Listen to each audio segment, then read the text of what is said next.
Welcome to the Eating at a Meeting podcast. I'm your host, Tracy Stuckrath, dietary needs expert, certified meetings manager, certified food protection manager.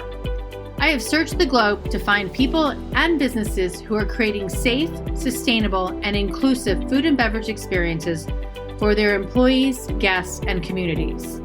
In each episode, you will find authentic conversations about how food and beverage impacts inclusion, sustainability, culture, community, health, and wellness. I know that sounds like a lot, but we're going to cover it all.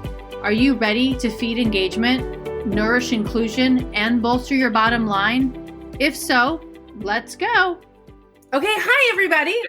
I am Tracy Stuckrath with Thrive Meetings and Events and the Eating at a Meeting podcast, and we're here to talk about sustainable seafood. One of our members asked about what is sustainable seafood a couple of weeks ago, and so I brought the one expert that I know about this, chef and cookbook author, Virginia Willis. Hello, my friend. How are you? Thank you so much for having me. It made me so happy to talk about sustainable seafood.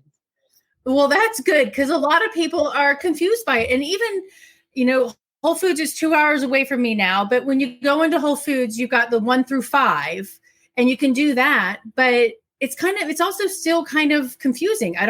Now I go into Harris Teeter and I don't know necessarily what to buy. So I prefer to go to the local guy down the street. Right. Which unfortunately is not always sustainable either, right? I mean, there's so many different levels. There's so many different levels of it. Okay. So the first thing I would say is Whole Foods is 2 hours away, but one good thing that Whole Foods does is that, they do many things, but one of the things that Whole Foods does is that they work in direct partnership with Seafood Watch, which is an organization that I am on the advisory board for, and Seafood Watch is great. So whether you're going to Whole Foods or Harris Teeter or your local guy, there's an app that you can download on your phone. And you're not looking at the store, so you have the opportunity to look at the species. So the app is called Food Watch, and you can download it on your iPhone, on your Android, on all the devices, and then basically you're able to put in the species, and it populates with is it farmed or is it wild? So there are a couple of questions, and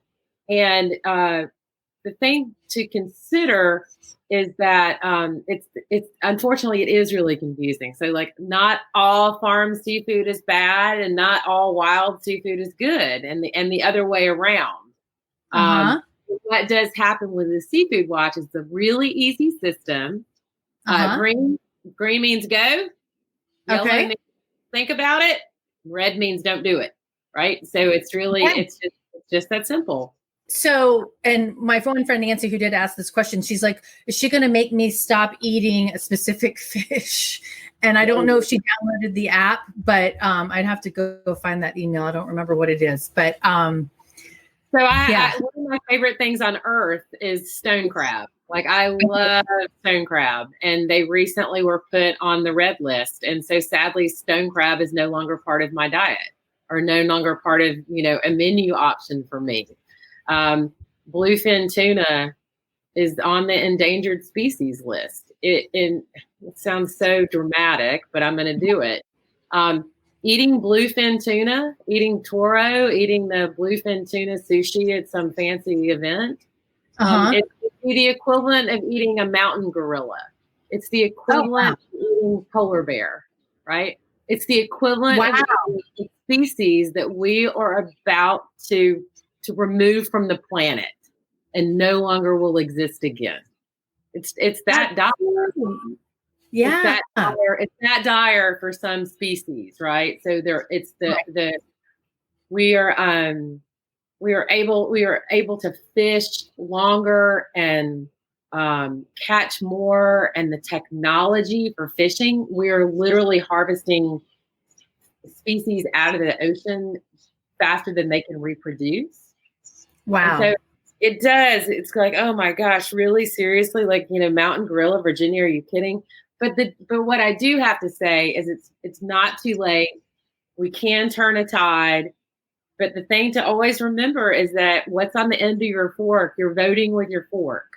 right? So if you make sustainable choices, that will help turn that proverbial tide. So, and that's good. And it's hard to, when you're planning an event for a conference or even for, at home right now, because we're at home, right. It's kind of hard to sometimes do that. And I think the app, and I have used the app. I haven't, to be honest, I haven't used it lately, but I have used it before. But, and the app was designed by Monterey Bay Aquarium, right? Right. Or is that, okay. And so that's the task force that you're on. So let's jump back a few minutes or a few seconds and say, okay, can you explain what that task force is? Yeah. So Monterey Bay Aquarium is one of the preeminent aquariums in the world. And it is Julie Packard is a longtime director.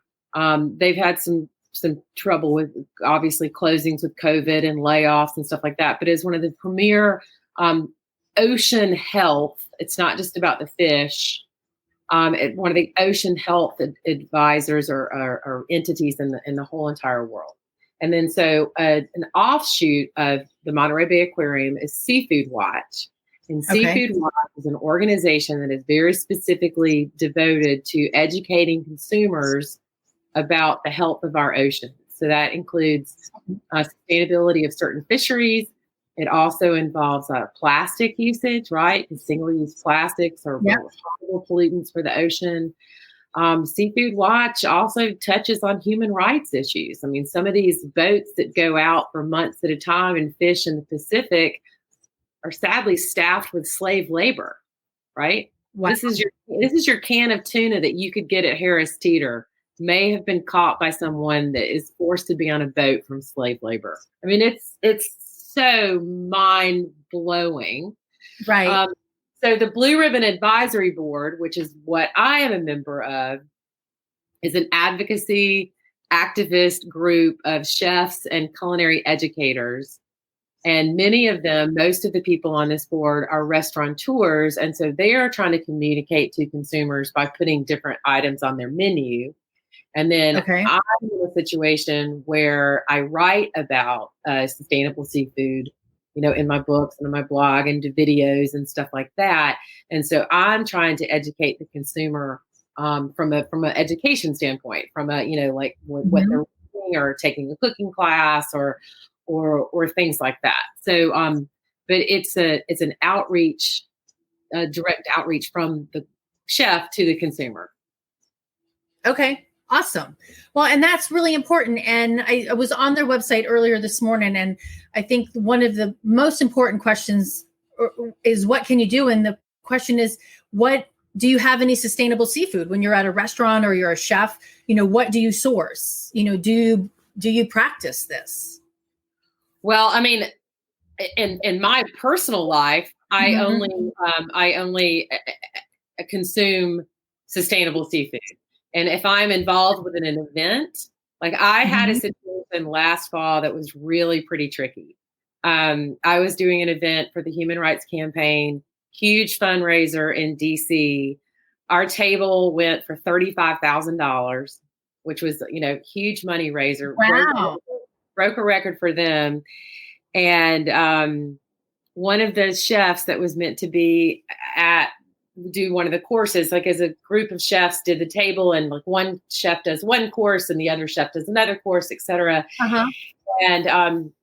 And one of the chefs, who is a Beard winner and super famous and all the things, announced what his menu item was going to be, and it was bluefin tuna.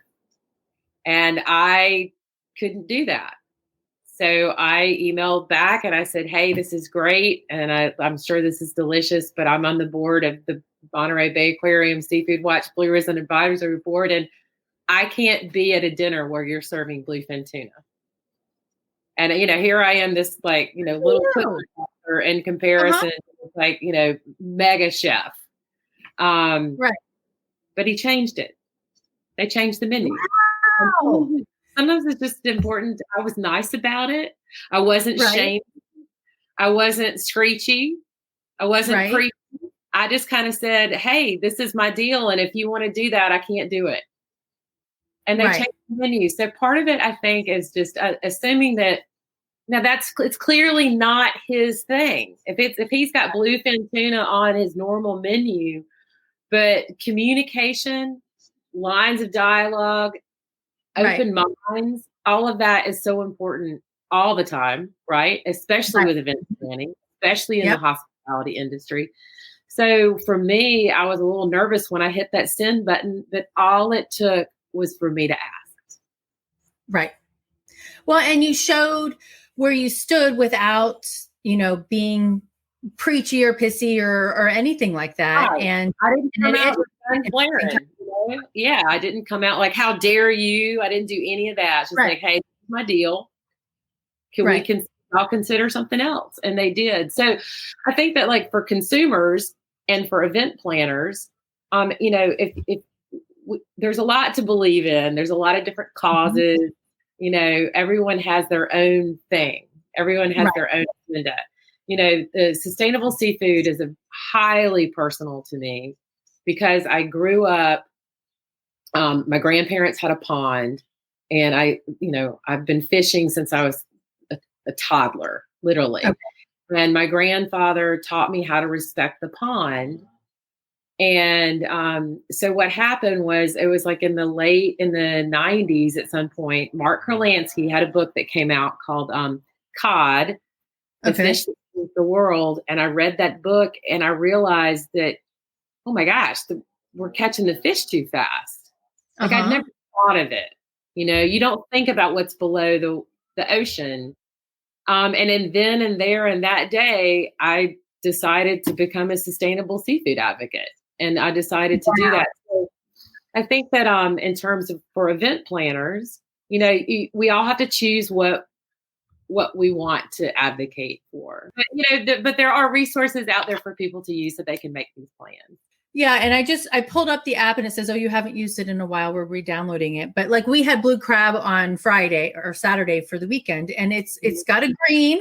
Oops. Yep. Got a green. So I'm all good. That's good. That's good for my dad growing up in Baltimore, but we're in North Carolina. But it's interesting to look at that. And, you're looking at hotel menus, or the planners are looking at hotel menus all over the world and country. And, salmon and salmon and sea bass and tuna are typical menu items, even when you're in Colorado or the middle of Texas. And you got to think about that. Yes. More differently. So it's challenging too. So the three top species for the United States seafood production are salmon, shrimp, and tuna. So one of the things that you can do, red ones or just use, purchased? Just the most consumed, both sustainable, what's sustainable and not sustainable, right? Okay. So it's just the top three species of seafood consumption. So anytime you can take some pressure off one of those three species, preferably in a sustainable fashion, it's better. So Colorado, come on, Colorado, let's get some trout, mountain trout on those menus, right? Or Montana. Let's just, and so, but the thing is, just like with everything else, it's creating the market. It's creating the demand. And there is an expression like you have to eat it to save it. So if we create, if no one ever questions the fact that there's unsustainable, not sustainable product available on a menu, and no event planner ever questions the hotel or ever questions the event facility, then it's going to definitely stay the same, right? Right. So, there's a way to do it. There's a way to go about it. And obviously we're in the industry, right? Like part of it has to do with the food supply chain. Part of it has to do with these massive purchases that hotel groups do. But many of the hotel groups are paying greater attention to their carbon footprint. They're paying greater attention to sustainability. They have to, because the marketing end of it is just realizing the bad publicity. Bad publicity is a huge driving force. Yeah. So 2 stories come to mind. Is one, this is really bad. I was in Shanghai a couple of years ago, and I went to this restaurant. I paid $150 for my dinner by myself. Didn't really realize that until after the fact, but whatever. But I had Boston lobster, and Virginia was done so well, but completely not a sustainable choice on my part. They put it inside a mason jar and steamed it with lemongrass and lime juice, and it was so good. That But sounds delicious. Definitely not a sustainable choice. Well, not from a carbon footprint point of view. One of the problems in it always just like ripple effect, no pun intended, with our topic. But one of the issues lately with the tariffs in China is that that's one of the things that Trump opened up was American lobsters being sold to China, because Canadian lobsters don't know where the U.S. border and the Canadian border stops and starts, right? So they were just buying, the Chinese were just buying Canadian lobster. So, there's a lot to it. But I just always think that it's just important to try to make those choices, whether it's you as a single person, one solo person ordering something off a menu, or if it's you in an event where you're feeding 100 or 500 or 1,000, and it sometimes it might be more expensive, and that's something that does happen, right? The $2.99 all you can eat shrimp at Long John Silver's, how could that possibly be sustainable, right? Oh yeah, and I am very I had dinner the other night, and it was romaine lettuce with salmon or with shrimp on it, and the shrimp are like this big, like super tiny. I'm like, we live on the North Carolina coast, seriously, and there were only 4, and the salad was basically romaine lettuce with 4 tiny shrimp, and I'm like, you can make this salad for $15 so much better if you just go down to the local guy and buy the shrimp. But so jumping to you said farm raised and wild caught. I sat in a seminar a couple of years ago in Las Vegas, and this gentleman got up and talked about his farm raised fish and how better it is, but he had no certifications. He wasn't going to get anybody. He's like, trust me, I know what I'm doing. And I'm like, how can I trust you? And how can the chefs who are buying from you trust you if you don't have any third-party certifications? Is that really important? And that's complicated, because a lot of the certifications you have to pay to be certified. Right. And he didn't want to do that. He's just like, I'm doing it the right way, so trust me. So I guess it would depend, right? How much you know the guy, how much the communication is there. I mean, there's third-party certifications are good. There's one thing to consider about farm raised fish, but like in general, super big, huge in general, but in general, closed system, above ground tanks are generally sustainable. So trout, for example, can be raised above ground. So the trouble that starts to happen is when there's farm raised seafood, whether that's fish or shrimp, that interacts with the natural environment. So for example, like Southeast Asian shrimp, Indian shrimp has had this huge problem in terms of sustainability because of environmental impact. It's not just the success of a fishery, meaning the species. Something like Seafood Watch takes into consideration a lot more information. And one of them is environmental impact. So the Southeast Asian farms, many of them, they destroy the mangroves to make a shrimp farm. And the mangrove is basically the nursery for the ocean. It has a lot to do with like water filtration and clean water. And another thing that happens with the shrimp farms is they're sort of proactively given antibiotics to keep disease down, because if you put too many animals in a cage, I don't care if it's a shrimp or a rabbit or a chicken or a human, if you put too many animals in a small space, they get sick, right? So not all Southeast Asian shrimp is not sustainable, and not all of it is, but the the trouble with the farm raised in the ocean, one of the always red flags is that here's the ocean, here's the net, here's the farmed fish. That net doesn't stop disease transfer.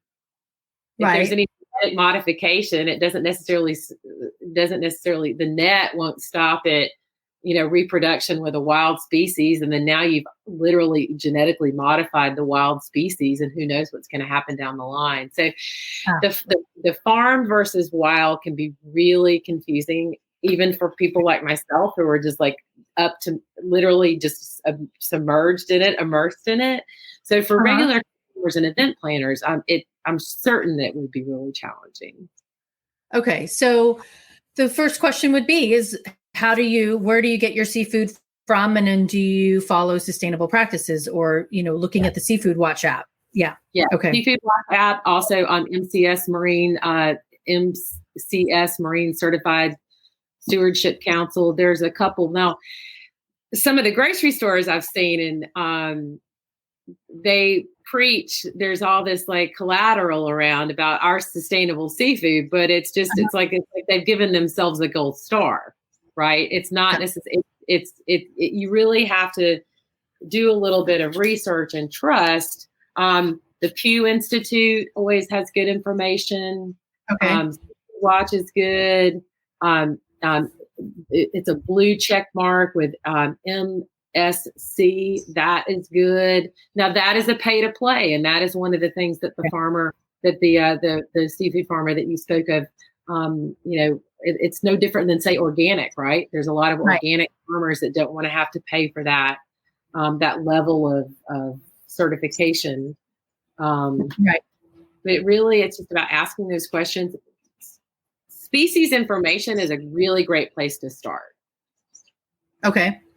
So like sea bass on the menu, is that a sustainable fish? Or, look at the species first. And then like say cod, for example. Well, Atlantic cod is completely not sustainable. We've been fishing St. George's Bank since the 1500s. There's no cod left.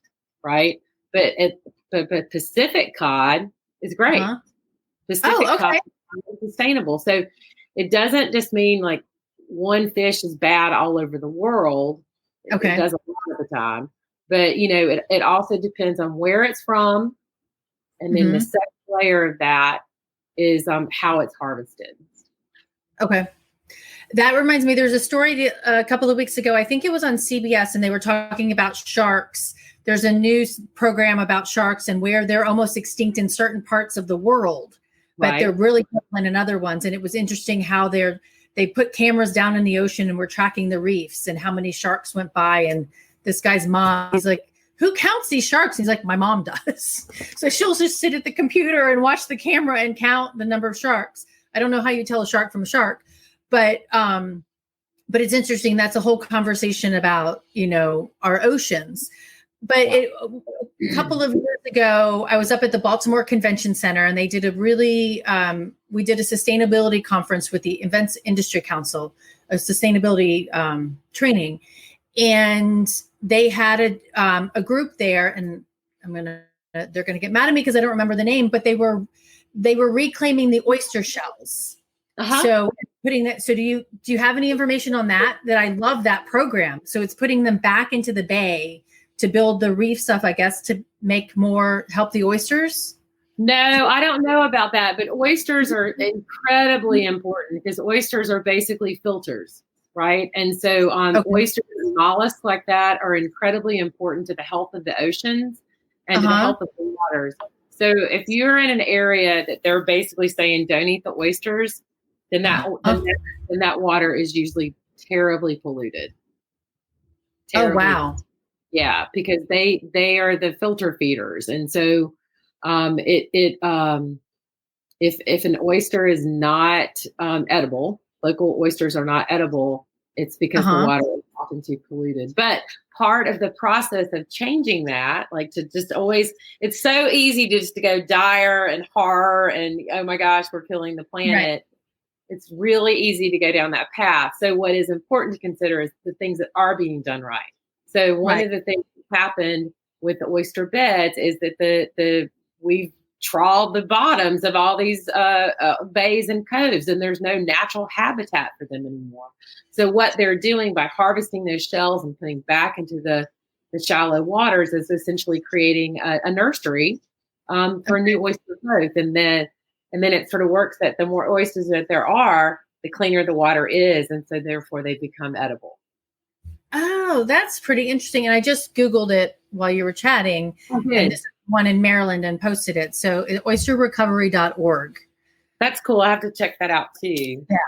Yeah.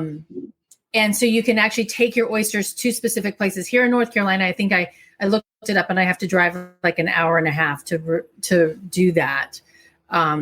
Not that I don't want to do that, but an hour and a half to do it is a little bit far.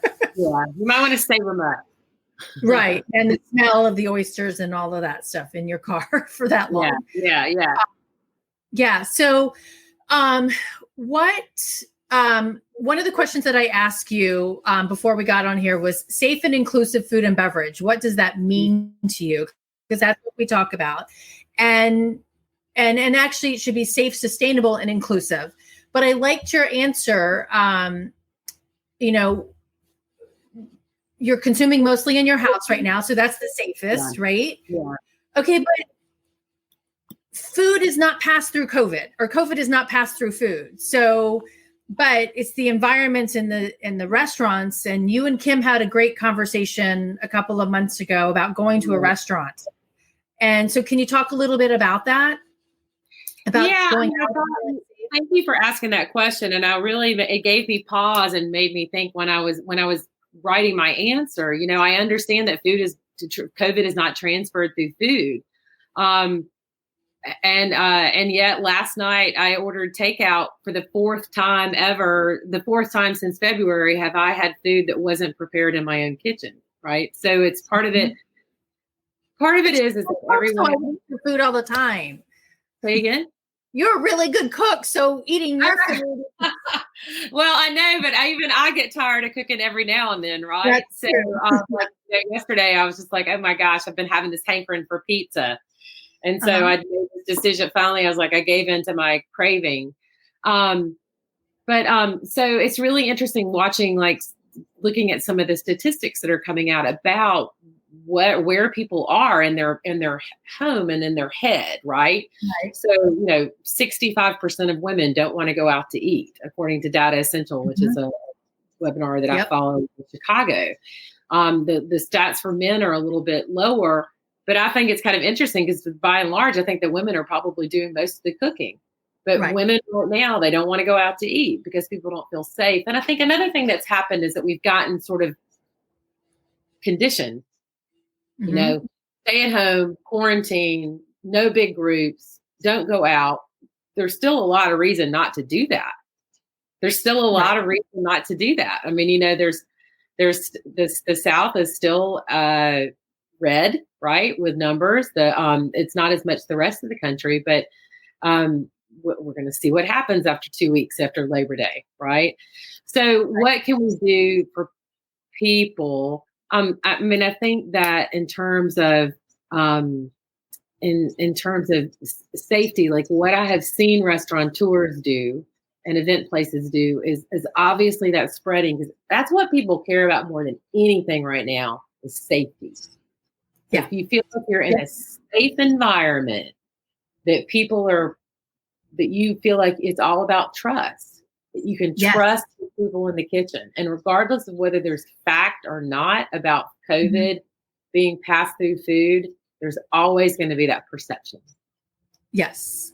And big perception. And there was a restaurant I went to a couple of months ago, and food safety practices. And I've done a bunch of webinars for planners on food safety. It's always been here. It's staying put. But these are the things we have to worry about. But in the kitchen, gloves and hats or nets were always required, but never face masks. And we've never really thought about that before. So it's hot in a kitchen, Virginia. No kidding. So, I mean, do you think that's going to be something going forward from the food code or anything? Or it might be, but then there's the problem that, there's the automatic problem about like everything from seeing folks wear the mask below their nose, which is completely ineffective to not properly fitted masks, right? Like, so even if you're trying, it may be. I thought it was really interesting last week, and I purchased the Veriterra, the company that produces the plates out of palm fronds. Okay. Veriterra, awesome company. I've used them extensively. They make beautiful, sustainable plates and platters and boxes and stuff from palm frond. Anyway, so they're not doing a whole lot of that right now because there's not as many events. There's not blah, blah, blah. So I got an email last week from them. They're selling PPE. And I actually bought N95 masks from this company, from Michael, because I trust them. Right. Yep. Because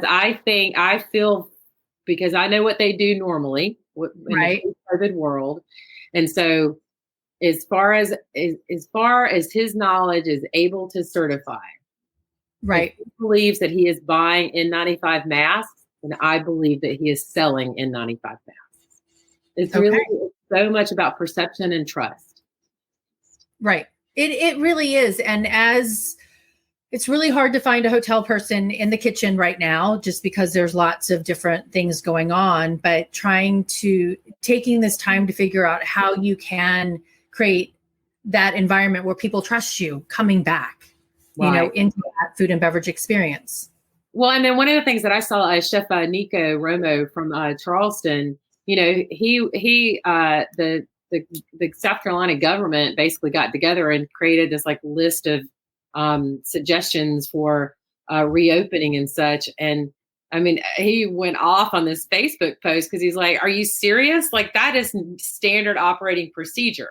Wiping down a table with customers, like their bar was so low, right? That the government issued as, what was suggested was super low, because he was just like, we do that now already. So I hope that as these practices develop, it's the people that are actually in the kitchens, it's the servers that are actually in the conference rooms or in the banquet rooms or in the restaurants that are part of creating those systems and creating those best practices.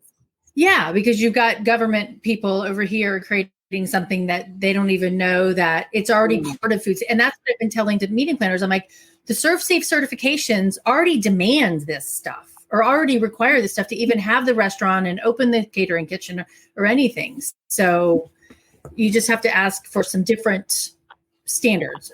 Are you going above and beyond? I'm doing an event in Montana. I'm excited and I'm nervous about it. I won't deny, but I'm doing a chef's weekend in Montana at the end of the month. And whereas normally the dinner would be 150 people, the state of Montana is not allowing that right now. And I'm not certain about what government entity is making that happen, but our dinners are limited to 50 people. So part of that was like, instead of us having like 2 dinners of 150 people, we're having 3 dinners of 50. So that guest, it's basically the same dinner Thursday night, Friday night, Saturday night, but we're rotating the guests through. One of the things that's happening is, I mean, I know it's definite now, like there's no more buffets. Right. And, family style is out the window, and no one wants to be touching a plate that they don't know where that person came from. They don't want to do it. You know, and so just a lot more individually plated things. If there is a buffet, it's more along the lines of it's just much more controlled, and there's a server there managing it like at a carving station or something, as opposed to just like letting people help themselves. The other day I described it as the Chipotle line. You can go through Chipotle, and they pass the plate down versus you. Okay. Wow. Yeah. So on the promotion of this, I said sustainable seafood, which I think we've got covered. I don't have any questions from anybody, but I also said Southern food. And that's, I met you in Georgia, Southern, and Bon Appetit, y'all. And so we're a little bit over the 30-minute thing, but tell me what's going on in Southern food right now. Anything you're super excited about? I know you're doing some stuff with Atlanta.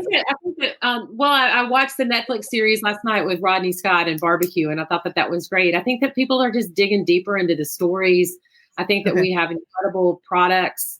I think that the continuation of promoting heirloom and heritage is happening. People care about where their food comes from.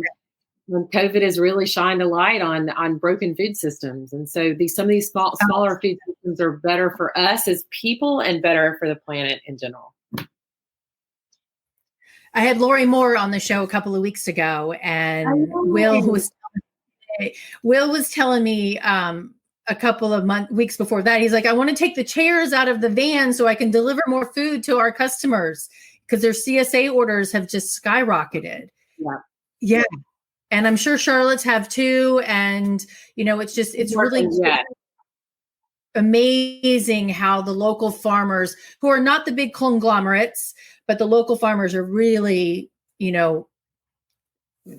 doing well. I was going to say it's great to see. And I think it's sad that this has had to happen, but it's good. There are some good things that are going to come out of this dark period. And I think that that's one of them. Yeah. So do you have anything exciting coming up that you're doing that you want to tell anybody? Can you tell anybody? Well, I think that one thing, and we did something together last fall with the food blogger. One thing that has become part of the business is the social video, from everything from podcasts like this, but we all have a movie camera in our pocket. And one of the things that I'm excited about is the culinary media training business that I started doing with my friend and colleague, Cynthia Graubart, and just trying to help our story, right? Yeah. Just trying to, whether that's someone like Laurie and Will, a farmer, or our fisherman, or, whatever. It's like social video is our communication now. Yeah. And so helping people be able to tell that story. So that's a really fun offshoot of something I've been doing for a long time.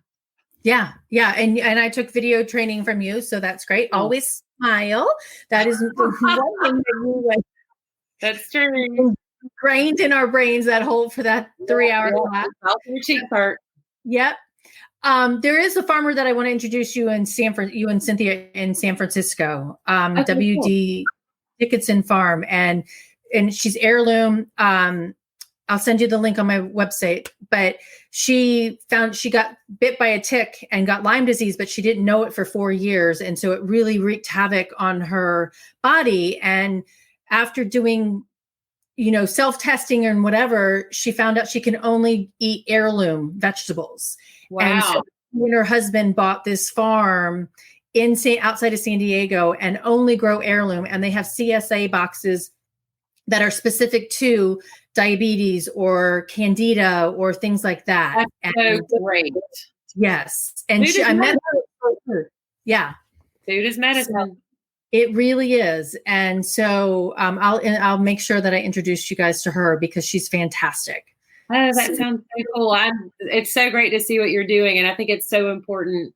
It's so important because at the core of all of this it's the hospitality industry, right? Mm-hmm. And so people, whether it's an allergy or a personal reason or whatever it is, we're in the hospitality business, and people need to feel they need to be well fed and well fed on more than one level.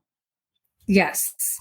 Yes. And it's every meal matters. Every meal matters.